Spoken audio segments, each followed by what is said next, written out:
things that are tied to my memories are tied to music. I always had music playing in my grandma's house.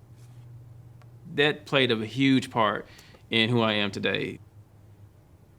My name is Philip Rollins, also known as DJ Young Venom, and I'm the owner of OffBeat.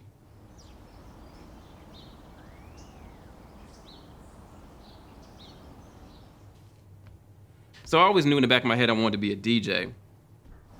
I grew up going to comic book shops. I had a decent CD collection.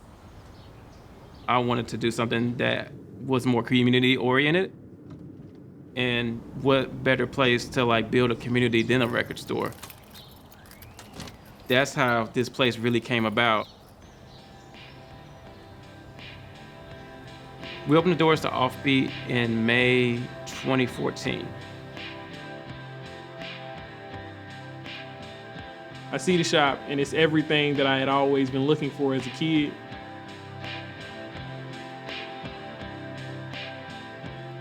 As you see, we have a gallery wall, and each shelf is filled with graphic novels, trade paperbacks, or manga. OffBeat is kind of an extension of me. I just wanted to make sure that this place isn't just typecast, it's just, oh, it's a record store, but this is like a community meeting ground. Everybody who comes in here is coming here for some passion, be it, the games or digging through records or trying to find a comic book you've never seen before. Let's see, some of my favorite records: Roy Ayers' Ubiquity, Dionne Warwick's Just Being Myself. This was a hard record to find. This was gifted to me by a friend of mine. Oh yeah, and this compilation of like cop show themes is so dope. It's like from the 70s. There are few businesses that I've seen ever that give back as much as he does. Yeah, OffBeat was the first place that I actually had an exhibit, and that opened up many doors. That just has really changed, my whole life, really. I just wanted to make sure that like I do my part. Like the other day, we're going through like a water crisis. So somebody called me like, hey, can we distribute water from your store? And I'm like, of course. I want to make sure that this place can be a hub for stuff like that. OffBeat is like the home for us, to be honest. If this place wasn't here, I don't know where we all would like fellowship.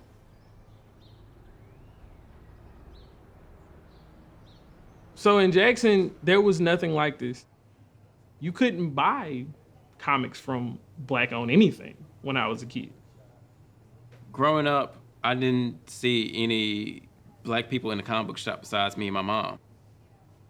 As a Black-owned business, I want to make sure that this place is really inclusive and welcoming, especially people of color, people who often get misgendered.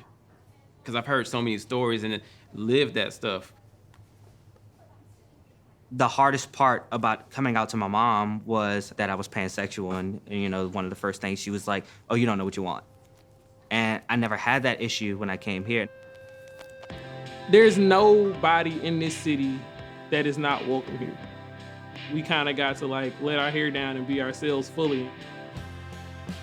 There's probably a sense of relief for a young Black customer, a young Black kid to walk into here and not, having his every move trailed by the owner.